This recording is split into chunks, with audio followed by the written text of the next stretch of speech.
Mahkamah Agung melalui Panitia Seleksi Calon Hakim Ad Hoc Tipikor menggelar seleksi calon hakim ad hoc tindak pidana korupsi tahap ke-23 tahun 2025. Ujian seleksi tertulis yang diselenggarakan serentak di berbagai pengadilan tinggi di Indonesia pada hari Rabu 24 September 2025. Ujian yang dimulai serentak pukul 8 waktu Indonesia Barat ini merupakan salah satu tahapan krusial dalam proses seleksi untuk mengisi posisi hakim khusus di pengadilan tipikor.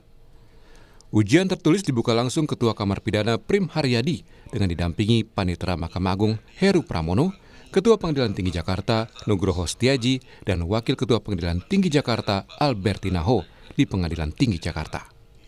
Ketua Kamar Pidana Prim Haryadi selaku Ketua Panitia Pelaksana Seleksi Calon Hakim Ad Hoc Tipikor ke-23 tahun 2025 bilang, sebanyak 679 pelamar ujian seleksi tersaring 526 peserta yang lolos untuk mengikuti ujian seleksi tertulis yang diadakan di seluruh pengadilan tinggi Indonesia. Prim Haryadi menyampaikan tujuan dilakukan ujian ini untuk memenuhi kebutuhan hakim ad hoc tipikor sebanyak 12 hakim yang akan ditempatkan pada pengadilan tingkat pertama dan tingkat banding. Prim juga merinci proses tahapan dari seleksi hakim ad hoc tipikor tahun ini.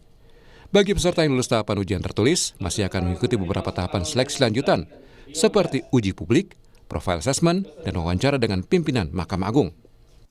Setelah tahapan kesempatan publik menilai, maka tahapan berikutnya adalah tahapan profile assessment yang diselenggarakan oleh di luar pihak Mahkamah Agung, dan setelah itu tahap akhir akan ada wawancara yang diselenggarakan oleh pimpinan Mahkamah Agung, para hakim agung, para pejabat eselon 1, dan para akademisi yang sudah ditunjuk.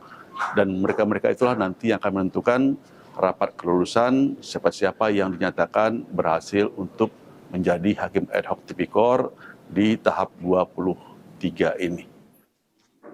Salah satu lokasi ujian yang menjadi pusat perhatian adalah Pengadilan Tinggi Jakarta.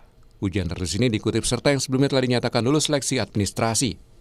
Berbeda dengan ujian pada umumnya, panitia seleksi memutuskan untuk menggunakan sistem open book yang memungkinkan peserta membawa dan memanfaatkan buku referensi undang-undang, serta materi terkait hukum lainnya selama ujian berlangsung. Dari seleksi ini diharapkan dapat menjaring calon hakim ad hoc yang berkualitas dan berintegritas.